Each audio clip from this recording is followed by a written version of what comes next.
a little bit of a kind of substantive topic.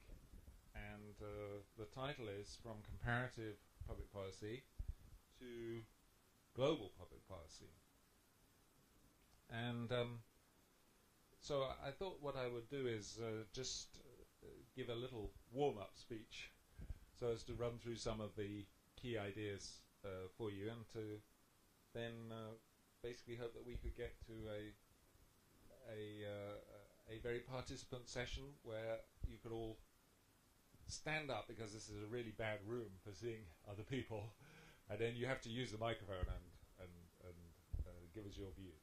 So I'm just going to kick off by talking a bit about comparative public policy and what would be the difference in moving to studying global public policy. I think basically comparative public policy is a very big part of the field at the moment, especially in the more political economy type areas.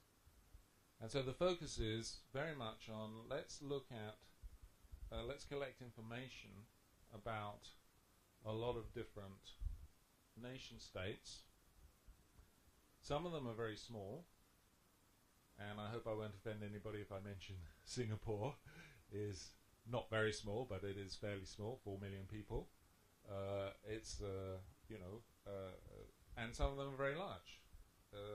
Let's think about China, which, as the paper from Fudan earlier mentions, has 1/5 of the world's population inside one nation state. And there are some countries like Luxembourg and Iceland that are even smaller. There's 350,000 people in Iceland. Didn't stop them trying to build one of the world's most ambitious banking systems, but this didn't exactly fare terribly well recently. I don't know if you've noticed, but Iceland has almost become bankrupt because of bank failures. Anyway, so the basic point of comparative public policy has been, it started in the USA. It started from the study of US states, essentially, because there were 50 US states. You could compare and contrast, and you could show in a very precise numerical way what the relationship was between different independent variables and different policy variables. So this has been extended to nation states in comparative public policy. And there aren't all that many nation states in the world, and particularly if you're interested in certain kinds of conditions. For example, you might only be interested in liberal democracies, then the number of countries that you have data for is not all that large. And there's been a tremendous development of data about countries and comparative information about countries' public policy, usually relying on information produced by the OECD or the UN. Those are the two biggest sources. And then most recently there's been a lot of development of what you might call composite indicators or rankings of democracy or protection of rights. So the Freedom House index, for example. Now, if we then look and see, well, what has this literature said to us? What have we found out about comparative public policy? There were really sort of three big phases. The first phase was in the late 1970s and the early 1980s, when a lot of political scientists put a lot of this information into computers and ran it through, and they came up with results which on the whole suggested that political and institutional differences didn't matter greatly for public policy, and that what really mattered was socio-economic development and a few other key variables like, you know, how strong are your left-wing or your socialist parties. So this was a very reductionist period, so the number of variables was quite small. It all seemed to be saying, you know, it's just public policy and socioeconomic development are really very closely linked.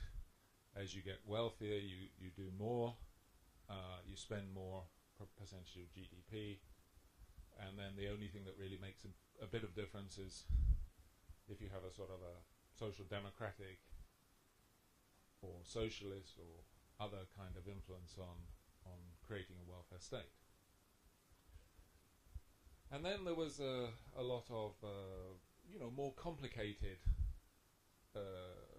building on that during the 1980s.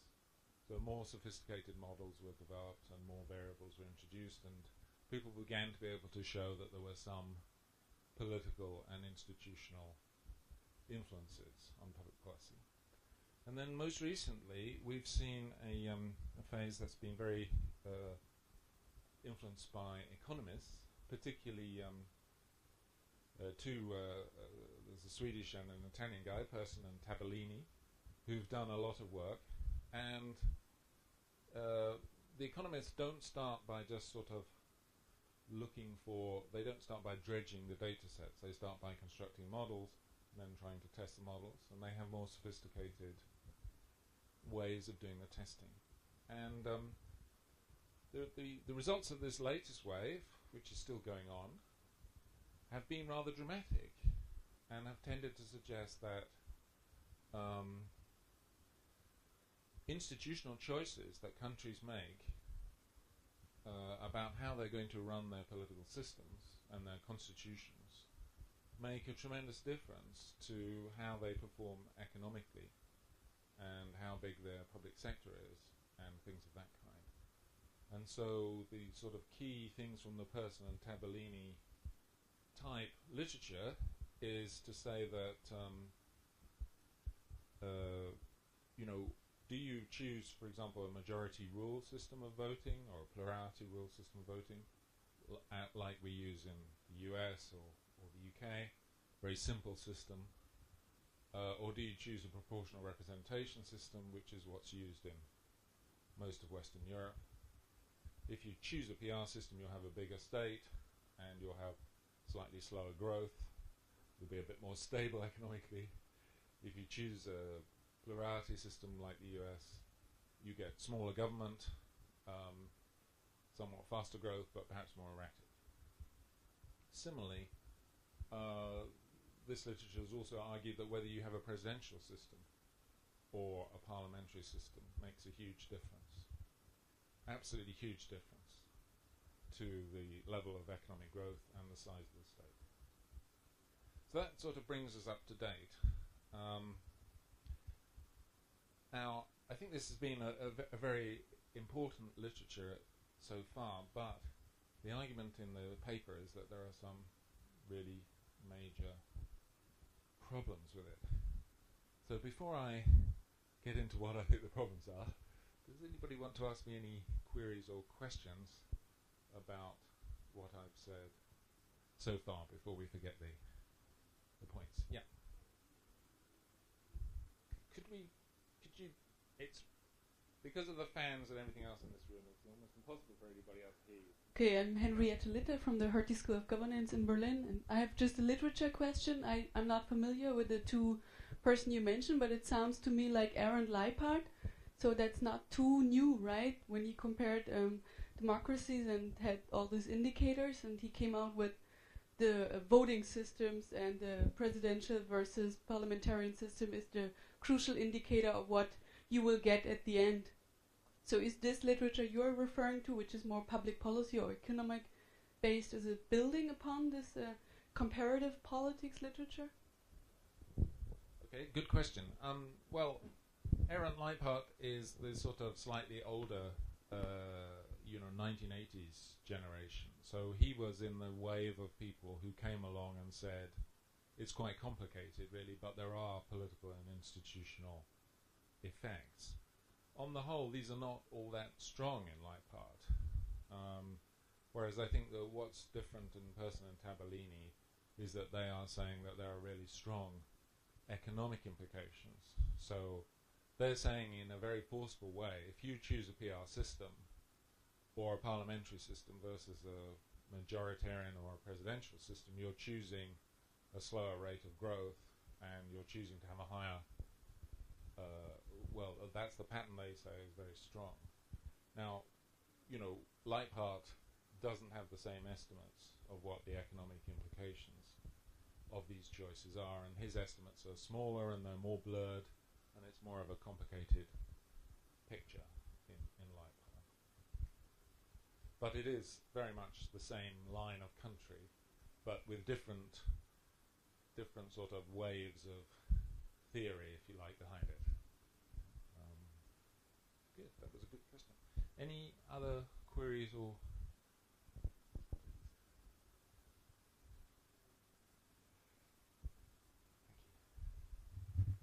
My name is Jonathan, and I'm from the Lee Kuan Yew School of Public Policy.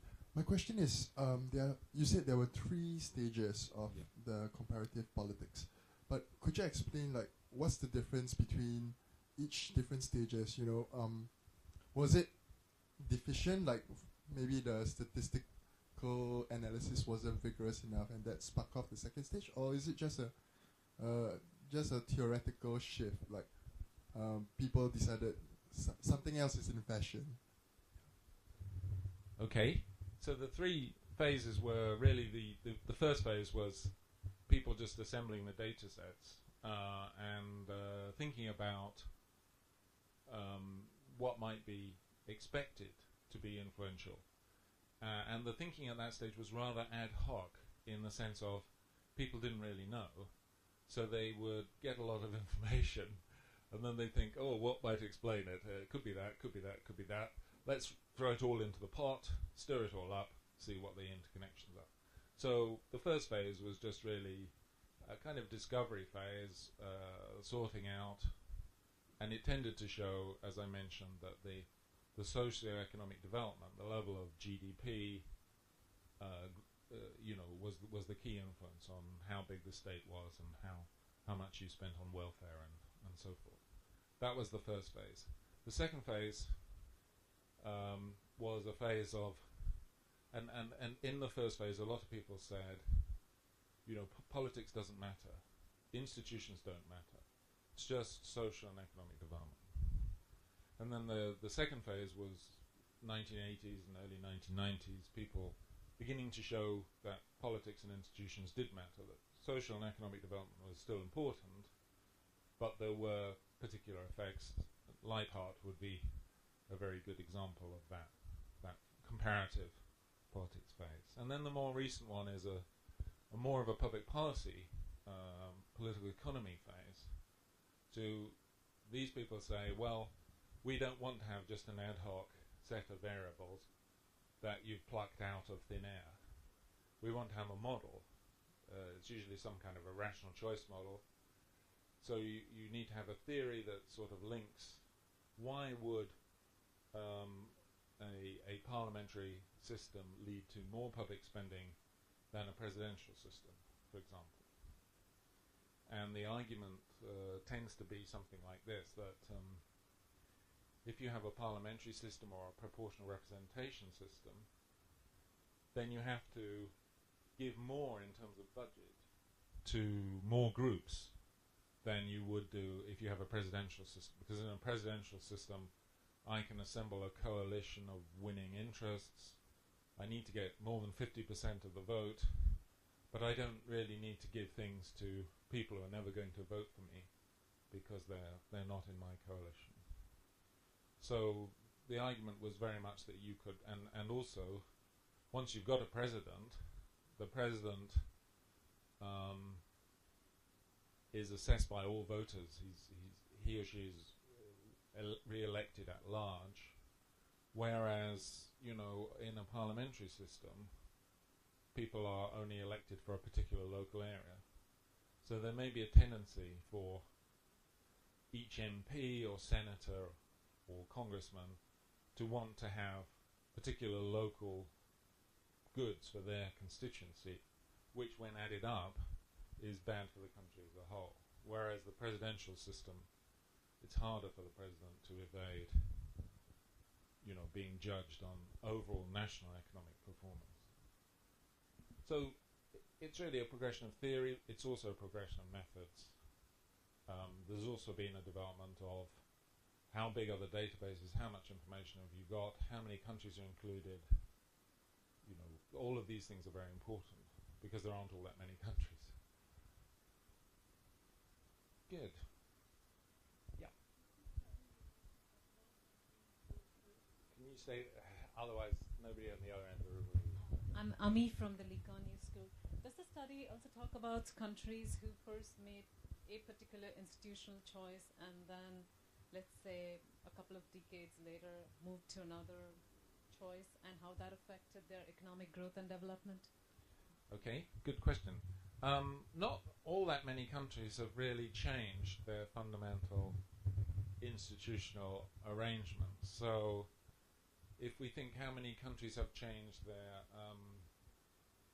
electoral system from, say, plurality voting on the UK-US pattern to proportional representation, there's not all that many. New Zealand has done it in 1996 and so on.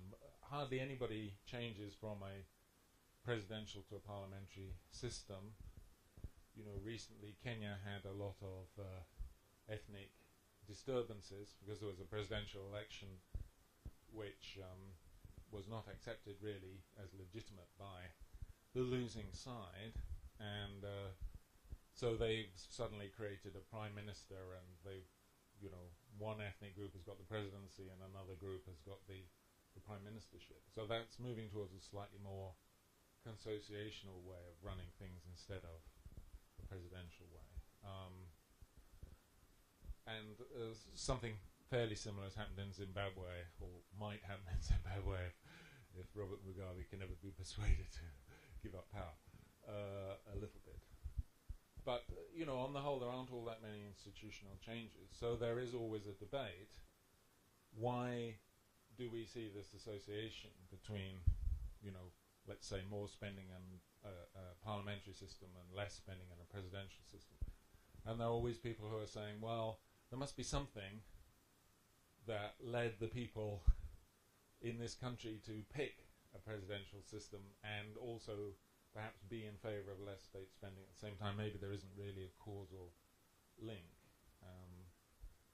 So there are lots of debates on these lines, but it does seem like a very interesting literature. Yeah.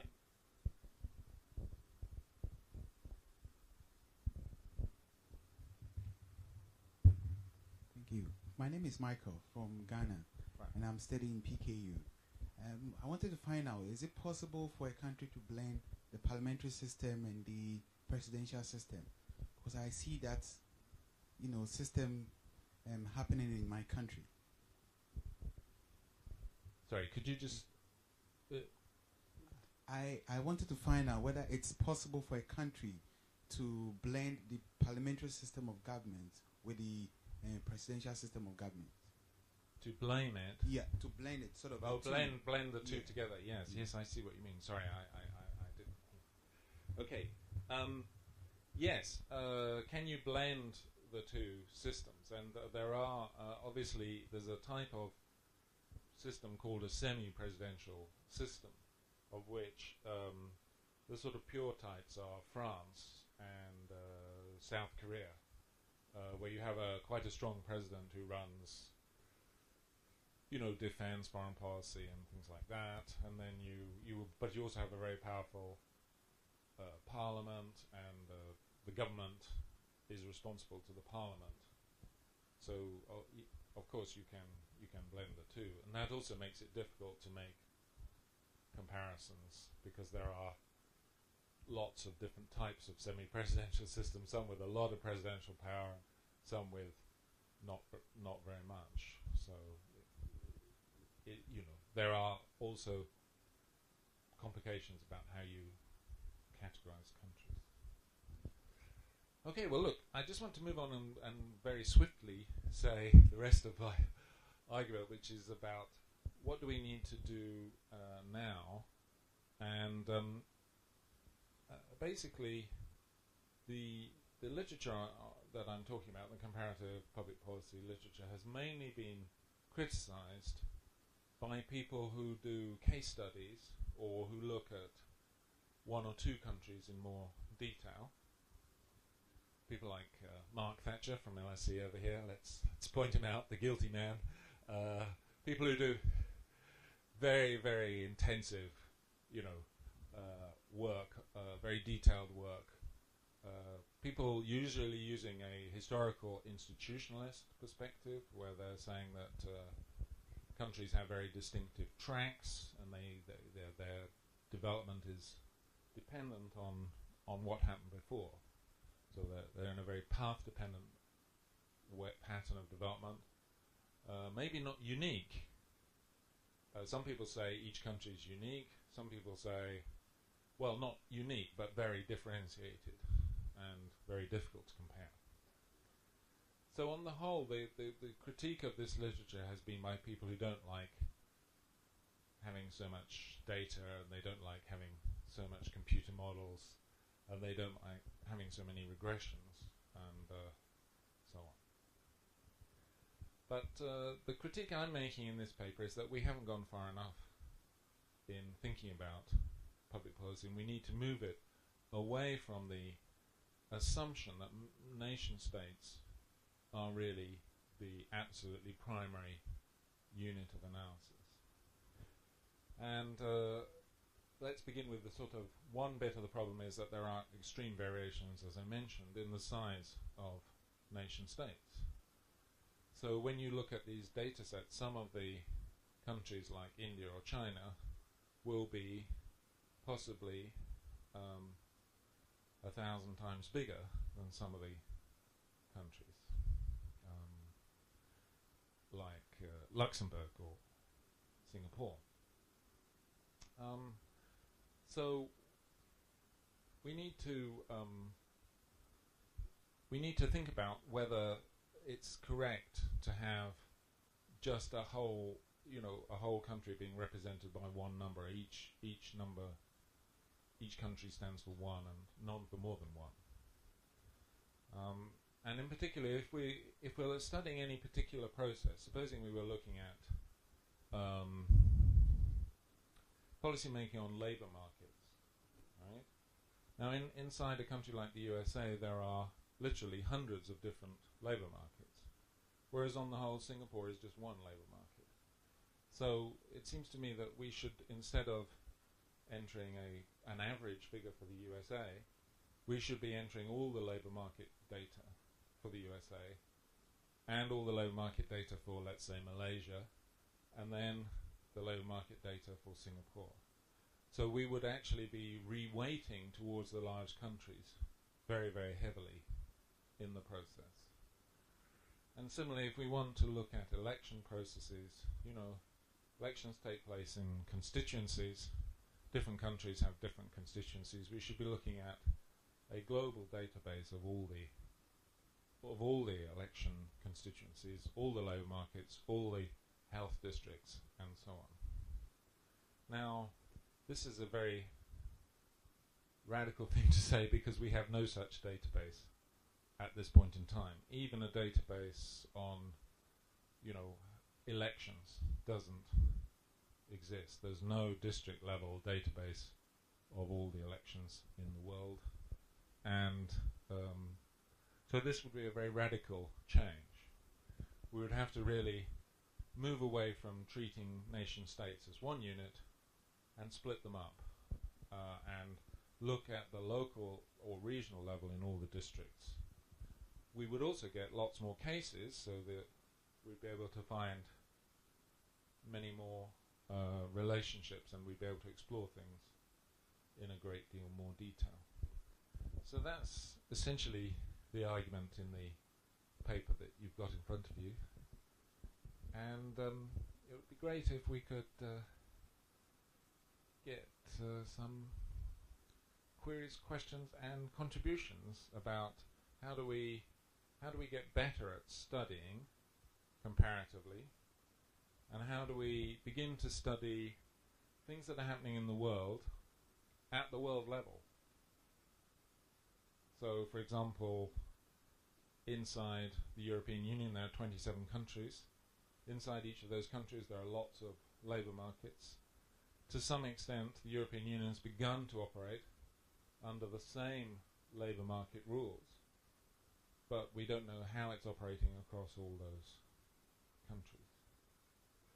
So how can we compare and how can we get to the global level?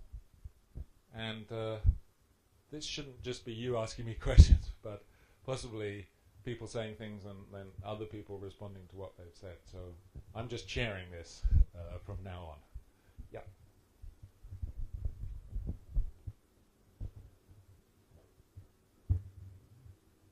It strikes me that one of the... I'm Kirsten Gronberg from Indiana University. I don't know if you know Kirsten, but you're probably not visible to anybody over there. So if you... All right. Sorry. Kirsten Gronberg from Indiana University. And it strikes me that one of the key questions once you get below the nation state is, where is your unit of analysis? And that is unlikely to be a function of the kind of questions you are asking. And so if you're looking at labor market issues, yes, then local labor markets is probably going to be the primary way in which you want to define your focus. So it strikes me that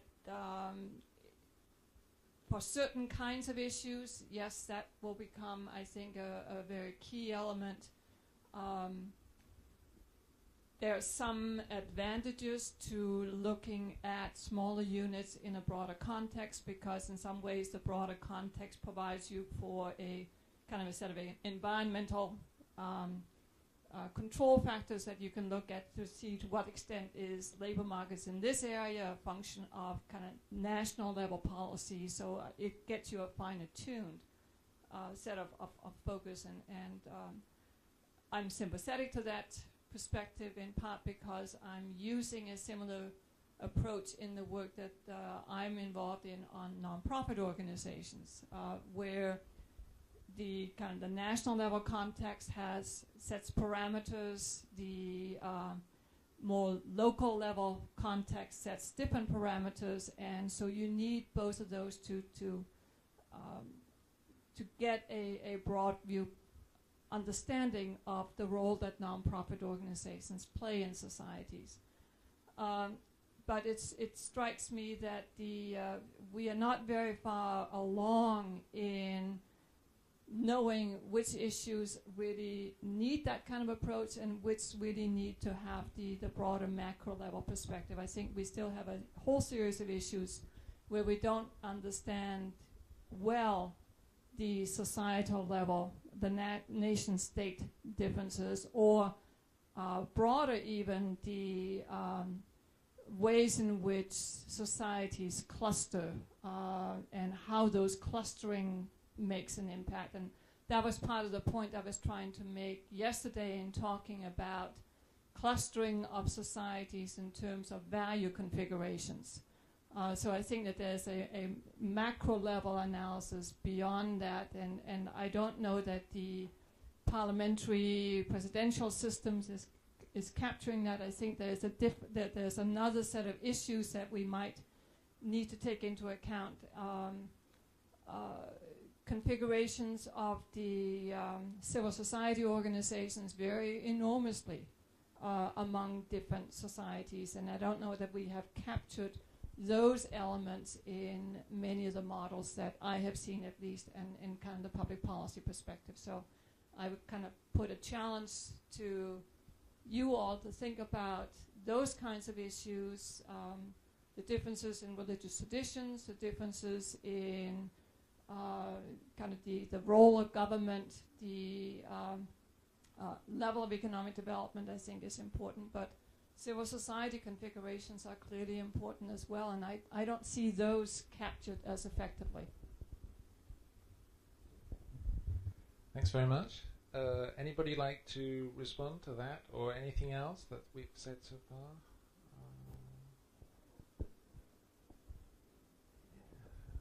Any other contributions on Mark? Come on. Yes.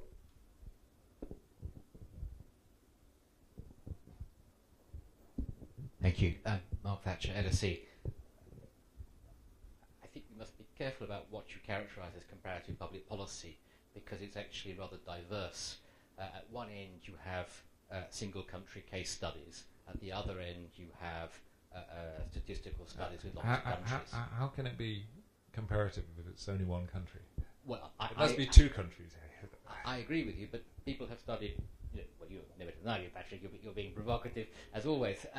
That you can study one country given assertions or generalizations or implicit or explicit comparisons from other countries, and that's a very standard way of looking at comparative politics or defining comparative politics. But there are also a lot of other ways which involve comparing several countries in depth, and those studies can offer us a great deal, I think, things which statistical studies can't necessarily offer us. They may be able to help us much more with explanation, particularly explanation of where institutions come from and why and how they develop. I think that's rather important. Secondly, they can help us deal with some of the difficulties of formal statistical analysis. Very clever question was brought up about mixed systems, whether you can blend presidential and parliamentary systems. Well, of course, it's worse than that, because you may have a similar set of formal institutions, but how those operate will vary. I mean, to give you an example, the French system can vary from being presidential, when the president has a majority in parliament, to being highly parliamentary when you have a different party which has won parliamentary elections.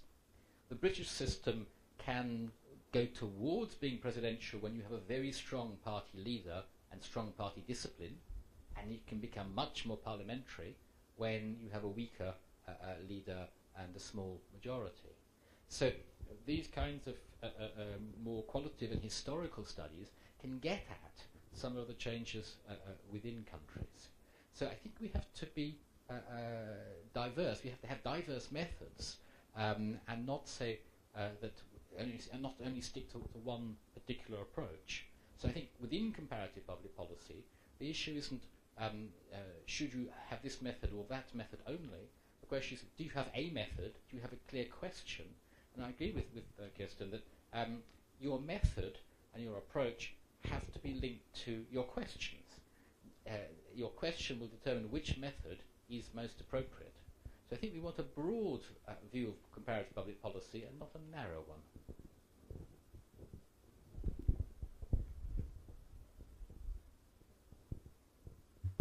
Hi, my name is Sai. I'm a student at the LKY school, and I'd just like to respond to that. During my undergraduate studies, I originally belong to Pakistan. I was involved with some research with the faculty, and an alternate approach to conventional regression analysis was used, and it's actually borrowed from anthropology, and it's called network analysis. Now, what they do in that is that in different regions of the country, the purpose of the study was to actually channel to see how public service was channeled from the top levels to the bottom level, and it was actually a bottom-up approach where what they did was they went and interviewed people in the villages, and then they identified what were the common nodes where all the people went, and this process was continued all the way up to the top, and it helped them identify channels through which people actually seek and ask for public services, and the way they come and the way that they're delivered to the population.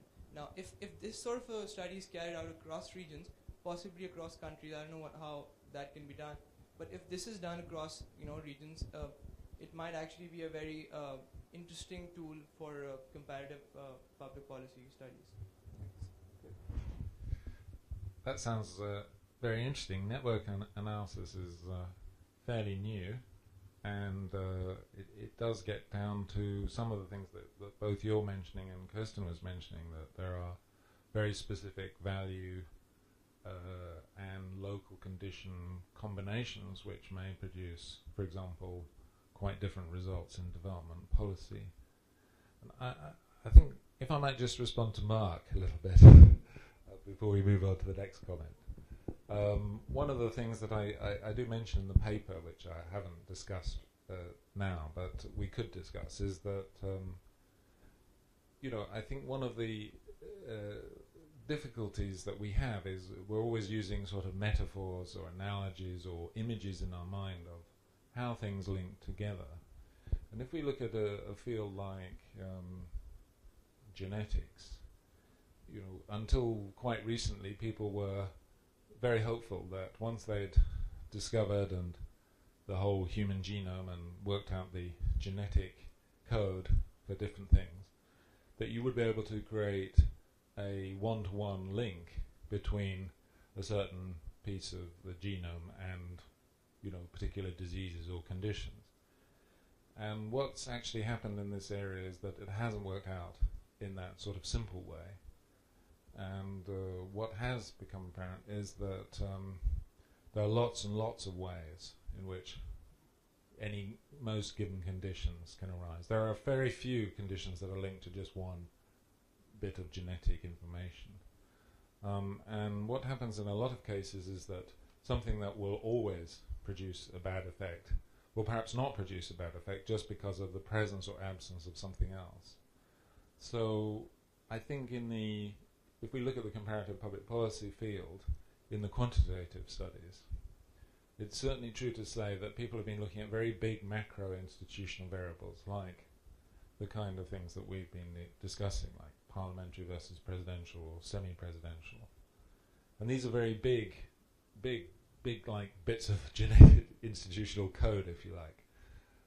And it may well be that there are lots of other things that which are very small micro-institutions, and that these very small micro-institutions, which could be unique to individual countries or individual regions in countries or individual cultures or value systems, these very small micro-institutions then play quite a big part in either preventing or accentuating the switching on or off of big macro-institutional variables. So if that's the case, we probably really do need to push it down to a much lower level of data and have many more cases before we can even begin to analyze the impacts of micro-institutions. But there was a question. All right. My name is Masahiko Takeda. I'm with Hitotsubashi University. I can see that there are issues that clearly require subnational data.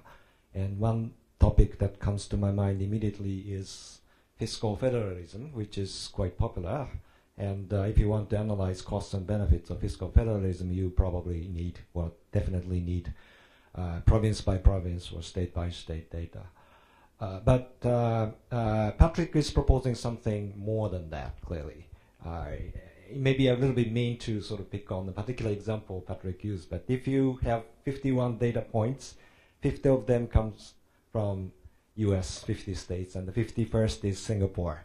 And then you cannot help wonder what kind of issue will require that kind of juxtaposition of these 51 data points. But it may, I mean, under certain circumstances, depending on your research topic, even that might be useful. But my guess is that if you want to analyze Singapore, natural comparator is, let's say, Luxembourg or Hong Kong, because that way you can, you know, well, in terms of politics, maybe not, but I'm an economist, so when you analyze from Singapore from economic point of view, you know, you want to look at small open economy with big financial centers and little domestic, I mean, the population is small, etc., etc. So you can pick and choose some of the natural comparators instead of going to individual provinces of China, small enough to be comparable with Singapore, or the same with the US. So maybe the bottom line is that it all depends on your research topic and questions, which is close to Mark's comment. Thank you. Let me just respond on that. I think one of the dangers we've got in the current comparative public policy field is that we may be getting information and results which are systematically skewed towards certain kinds of places and not others. So, for example, I'm sure that whatever has happened in Singapore has had a big impact on comparative public policy because Singapore is always, present in the data sets. It's a very compact country and it has a very distinctive policy regime. But the thing that worries me is that there may be, inside large countries, there may be other units which actually show different results. But because we're not analysing at the regional or the city-state level inside the large countries, we are possibly picking up patterns of policy making that are misleading and deceptive. And that's particularly also true because, if you have a large country, the data that you have for that, the data point you have for that, is always necessarily an average. And sometimes, taking an average of a large country doesn't matter if you have a kind of bell-shaped curve. If everything is in a sort of normal distribution, the average may not be badly out.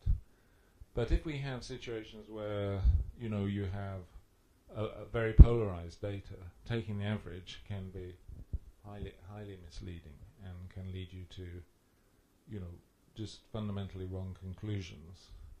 So I still think that what I'm advocating is not that we get to a state where we have like 50 data points plus Singapore, 50 from the US plus Singapore, but 50 from the US, Singapore, Luxembourg, 30 from Britain, 20 from Italy, whatever it might be, so that we're actually moving towards a global level of comparison. And I in the modern age, I find it incredible that you cannot find, for example, local level, district level election results across all our liberal democracies. It's not exactly rocket science to get them all together into one file. Similarly, to think that we don't really understand, we've been talking about globalization, but we haven't been analyzing any global databases. We've just been analyzing, at best, databases with one data point for every country, and that's just essentially a rather primitive level of development that we ought to move beyond. It's perfectly compatible with studying lots of different things and looking at subsets of data as well, small numbers of cases. Any other contributions, broader points on? Yes. I'm Masaya Kobayashi, Chiba University in Japan. Then this is the first time I encountered this discussion, so I would like to ask some primitive question on the definition of the words of global public policy. Because in Japan, I am engaging in the public philosophy project. I mean, global public philosophy or local public philosophy. I mean, global, local, national level, and how to consider our future from philosophical point of view. So I'm very interested in this kind of discussion on global public policy. But in our understanding or in our terminology, that we use the word global public policy in the sense that a policy which has some implication to other countries or global implications, or public policy done by, for example, global governance for some international organization or inter-Asia, a transnational border or something like that. But in my feeling, in this discussion, the word global policy is used in another sense, perhaps, trying to broaden the usual conception of comparative politics or comparative policy towards a global level or a global comparative perspective or analytical perspective and so on. So could you just explain what's the word of the exact words of the usage of the global public policy? Yeah, that's a really good question, and you're absolutely right. I mean, I think that if you look back at the sort of history of globalization and the use of the word global, it is very linked to things like the early, space missions, where people for the first time actually got to see a physical picture of the Earth taken as a whole. So the kind of image that I am sort of trying to get you to think about is that there are hundreds of labor markets scattered across the world. They are all interconnected. there are very strong interconnections. For example, we've had a real huge boost in Britain from lots of people arriving in Britain from Eastern Europe, from new member states of the European Union. There are huge migration flows still continuing around the world, some of which states are trying to block with very little success on the whole. So, you know, we need to get away from thinking about labour markets and immigration and other kinds of issues in terms of, you know, a map that's been coloured in with borders and has nation states. We need to start thinking about what's the fundamental human dynamic.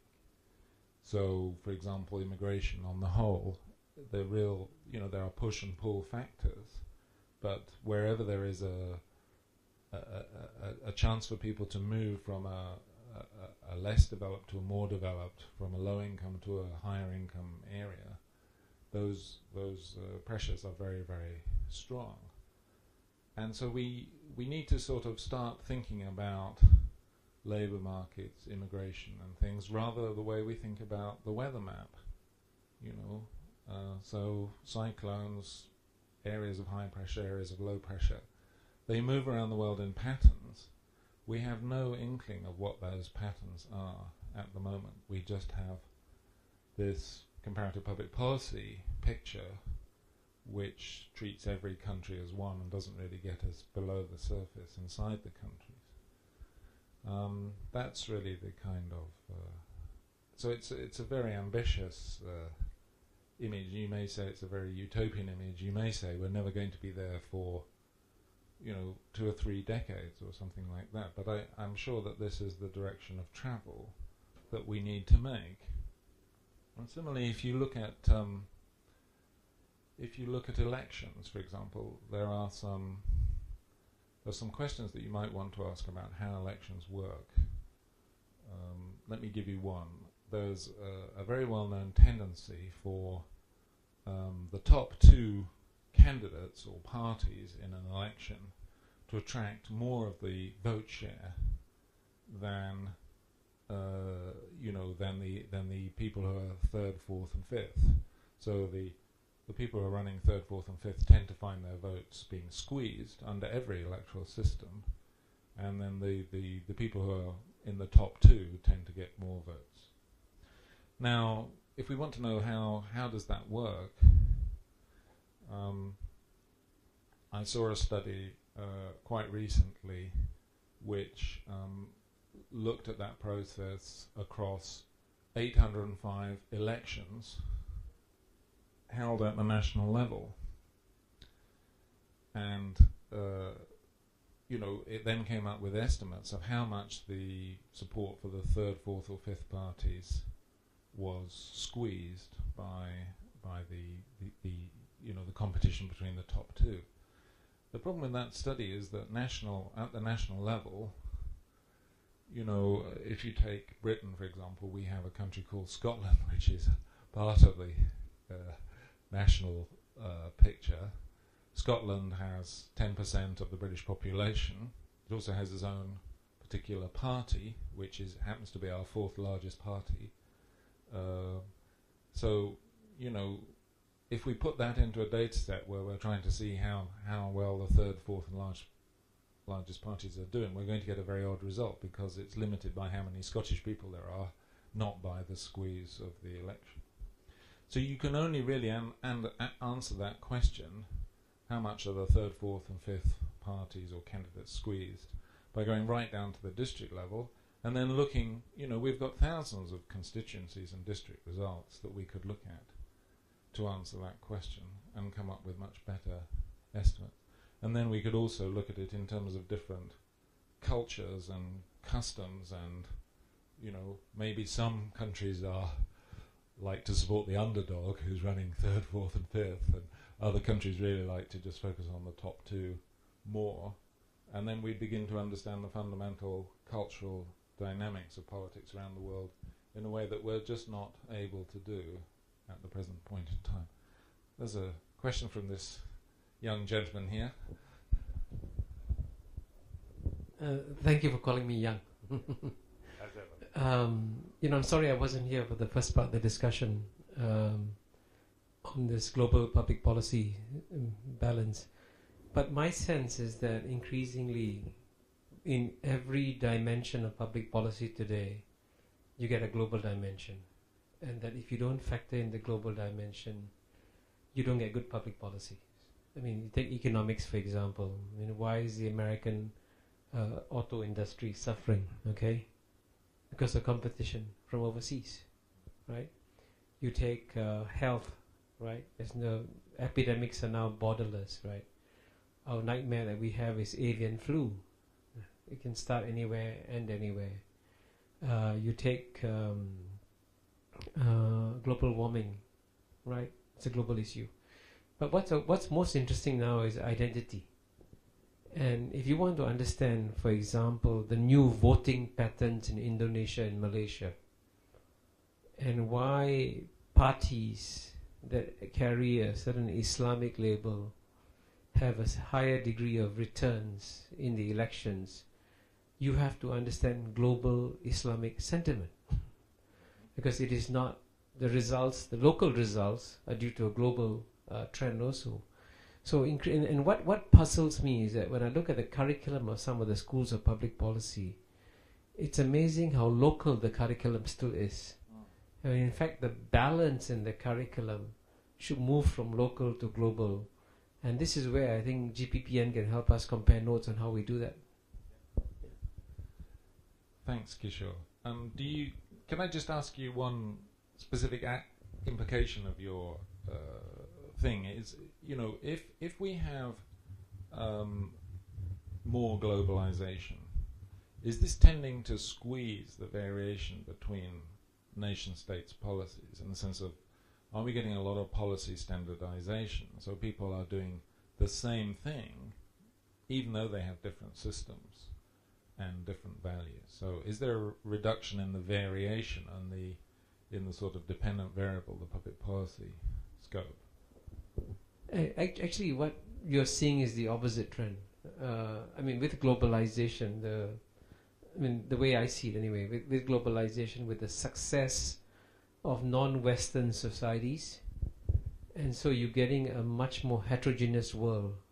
You're getting a world where you have success stories coming not just from the West, but coming from other parts of the world too. And so it makes it a much more richer experience comparing success. Let me just tell you two examples, okay? I didn't know this of myself, okay? That I met Professor Asit Biswas, who won the Stockholm Water Prize.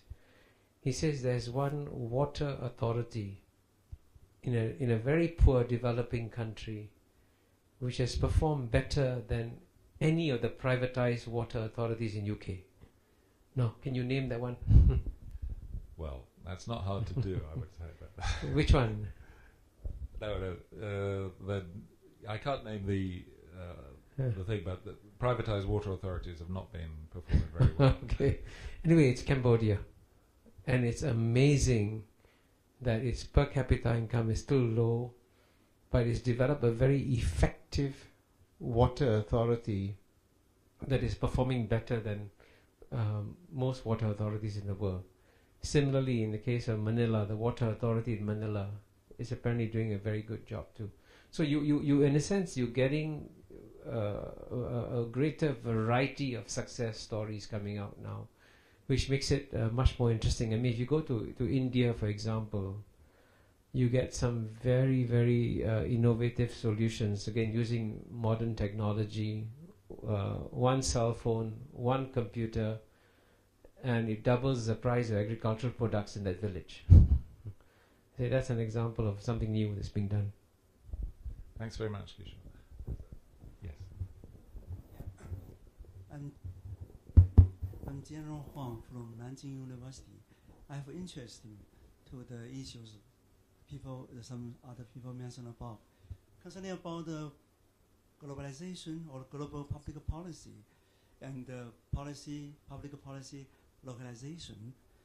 I think one important issue is about we need to think about the standard to judge whether a public policy, if some other people consider is very good, but can be adopted in any given country. But as we know, the development level of economy, politics, and society varies from country to country. This is the first. Secondly, the tradition and the culture also vary from country to country. So when we consider whether is a policy can be introduced to another country, so we need to consider that. Even this policy is matched the universal value or the core value of human being, we still need to consider that whether it matches the reality of the country. So for this reason, as we're doing so, we need to consider whether this policy can be really acceptable in any given country. It doesn't matter it's developed country or developing country or underdeveloped country. For example, now China is planning, the family control policy. Generally, one family, one child. But some scholars in Western countries strongly criticize this policy. So they consider that the legality of, to decide how many children a couple or family to have is the freedom of the family, of the people. But actually, as you know now, China's population is 1.36 billion. If we do not have this family control policy, how could China, to stand China's resources to stand so many people? So, for my personal feeling, I know I have one child, I have one son. Actually, I want to have two or more. But in fact, so if we fail to, conduct this family control policy, what happened? So it's imaginable. So another case is that in about 1950, China adopted or copied a lot of policy from former Soviet Union. That policy producing from, highly centralized planning economy system from that regime.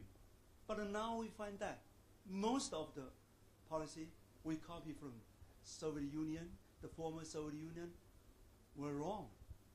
So for this reason, China changed the models of making policy, changed the thinking way to think about what is the better policy. So for make a conclusion for my opinion, so my idea is that for any country, even developed country or developing country, to judge whether a policy can be adopted, needed to consider that whether this policy not only matches the universal value or universal core value, it also needed to match the reality of the country is going to adopt the policy. That is my conclusion. Thank you. Well, I think that's a very interesting contribution, and I commend the paper that Nanjing has for the first session, where there's the notion of policy transplantation very, very well explained and critiqued. I think one of the aims of comparative public policy has been to develop a sound information base for policymakers in lots of different settings that can help people to think about, well, under what circumstances would or wouldn't it make sense to move a piece of policy ideas that comes from over there and put it down somewhere else. And so if we really had a good understanding of why public policies vary between different settings, we would also perhaps be able to think more intelligently and in a much more nuanced way, as your paper recommends, about which innovations or changes are likely to work and which are not likely to work in different settings. Yes, let's go. Sorry. A very naive question. What is the end objective of this global public policy? Because, we've talked about comparative studies. We've talked about, how do we understand the differences? So fine, we do the studies, we ask the right questions, we get proper answers, we do a comparative study, and then what? What is the final objective of the global public policy? Well, how is it going to be implemented? I mean, does it have an end use? The final objective is always what we have as our Latin motto at the London School of Economics, which is, for those of you who know Latin, is called rerum causas cognoscere, and means to know the causes of things. So, I mean, almost all human endeavour is an effort to try and find out why things work the way they do, and then to get, if possible, a bit of control on that and a bit of leverage to try and make things work better. Now, my own personal view is that, contrary to Kishore's position, I'm a strong believer in global government. I don't actually believe that we are going to get out of the current environmental degradation that is happening right across the world, and which is going to get an awful lot worse. Listening to the Chinese and Indian delegates yesterday, I don't think we're going to get out of that until we have a form of global government. I don't think that we're going to be able to manage even the economy in the way that we used to manage it. We now have so many settlements occurring, payment settlements occurring at central banks, that they are massively, more than the GDP of the country is concerned. In case of the UK, the Bank of England is settling transaction debts between people that 43 times our gross national product every year. And some countries are settling 100 times their gross national product every year. Now this is like a river that's flowing at an incredibly fast rate, into which you only need to introduce the smallest amount of disruption. Then somebody doesn't get paid, and then confidence collapses, and you have really serious problems on your hands. And that's what we've been seeing, to my mind, in the global financial crisis, which is not over yet. So we may not think it's very feasible, but I think that we probably do need to have global government structures, or to move beyond the current highly uncodified and highly useless global governance mechanisms that we have, to much stronger mechanisms. And so what's the ultimate goal of global public policy? It's to provide the information and knowledge for, a much better version of global governance to happen, I'd say. Hi, my name is Jonathan. I am from the LKY school. I'd like to clarify something. So when we're talking about reducing the units, do we ignore the fact that the 50 states all belong to the United States?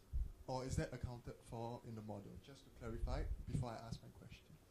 Well, I think what we'd do is we'd put in all the data for the states, or the labour markets, or whatever it was that we were classifying, and we would then have a code which allowed us to say, well, these are all US states. And then the interesting thing is whether or not at that level of data, that disaggregated level, whether we can then show that being all US states is really, really important, which is what we would expect if nation states are really key units of decision, or whether they're not really important. And my objection to the current literature is we assume a priori that they're important, but we've never really tested to show that they're important. Okay, because I was thinking in terms of the country being an important factor, in the sense that the reason why we use one country is because the government controls, so the government can actually sort of transfer, okay, for example, in terms of policy, I know China has one sort of a pairing system where a rich province is paired with a poor province. So it actually is able to provide, the rich province is supposed to provide opportunities and everything else for the poor province.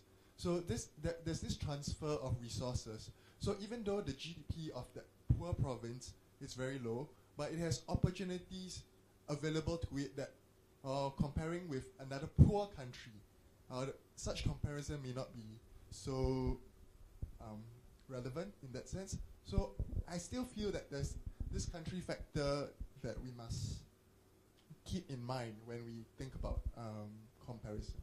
Yeah.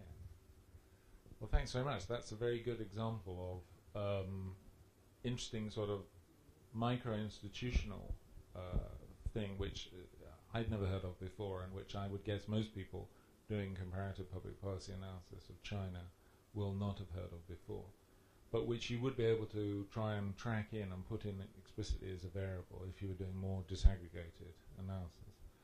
But you know, the interesting thing would be to know which rich province is paired with which poor province, and whether all of the rich provinces are really helping, or only some of them are helping the poor provinces, you know, to expand their level of development.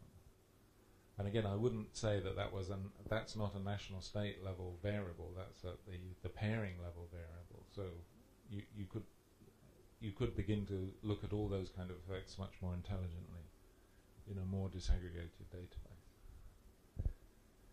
Yes. I have another question concerning the title of the session.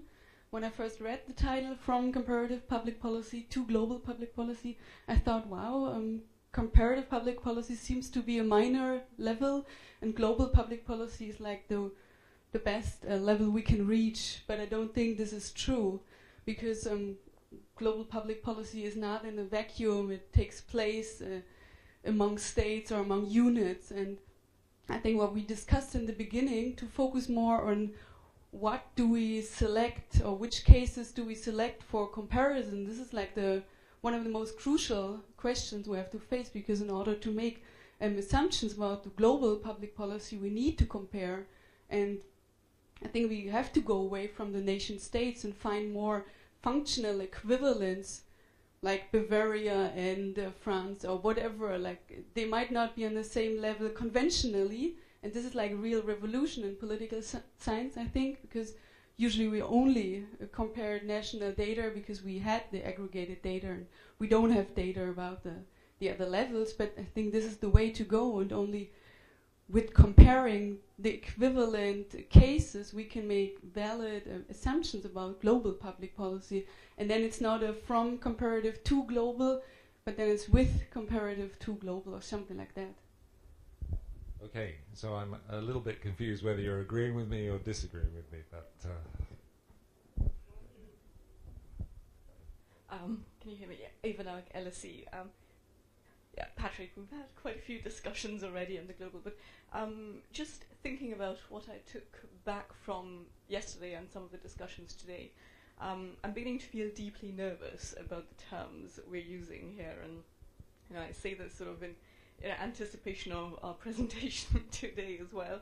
But I just wonder whether one could revamp the question a little bit going backwards. So not in the sense of what can the global do for public policy, but could we also reframe perhaps, taking your points on global public policy and what can public policy do for the term global? And it seems to be something that is at stake, and I do agree that there are several levels of looking at the global, in terms of we do have a predominance of the cosmopolitan Kantian sense of the global, or the global as a sort of site of overarching political decision making, compared to what you say, the whole picture. So I think we're looking at so many different layers, and I wonder whether your method might actually then say something more about what the global is, rather than the other way around. So, different research question, I guess. Tell me what your anxieties are about.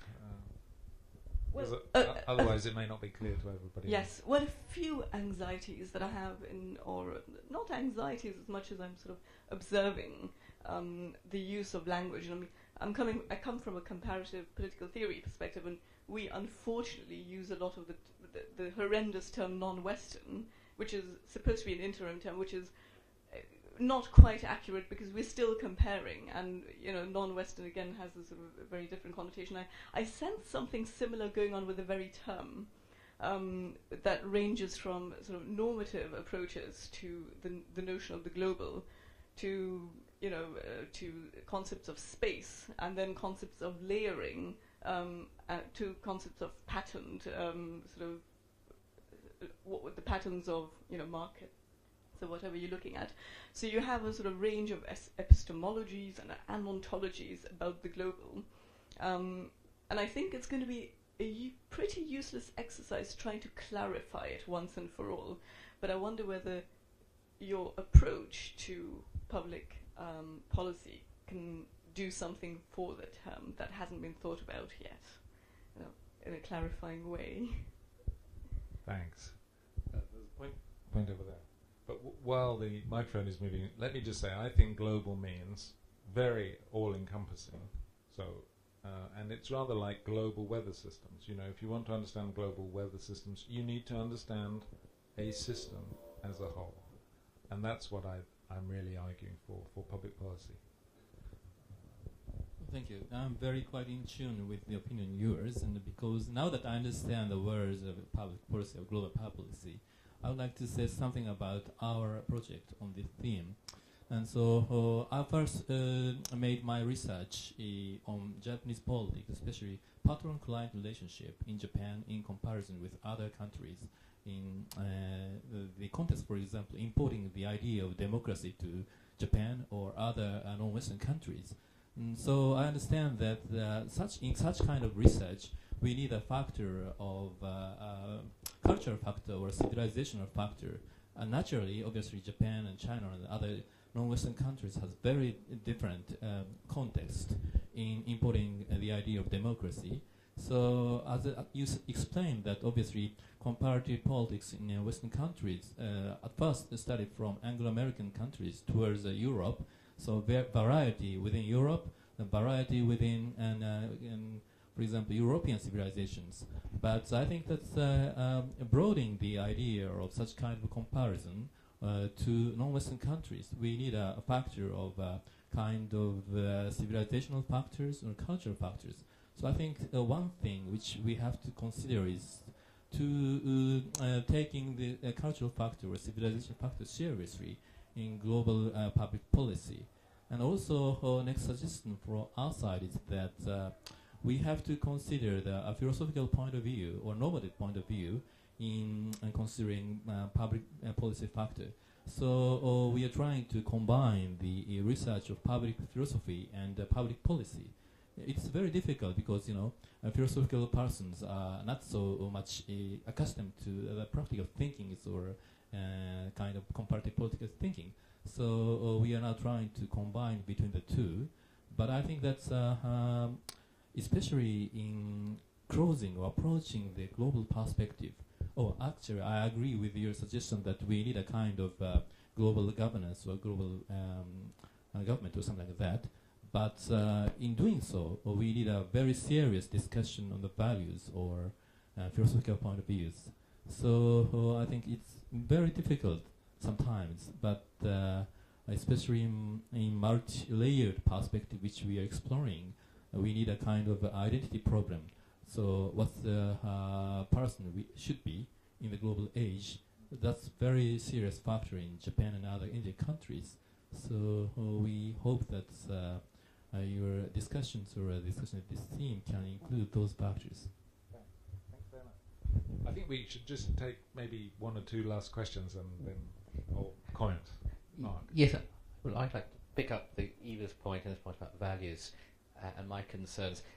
Patrick, several times you've used the phrase like a weather system. But social systems are not like weather systems. They're not part of the natural world.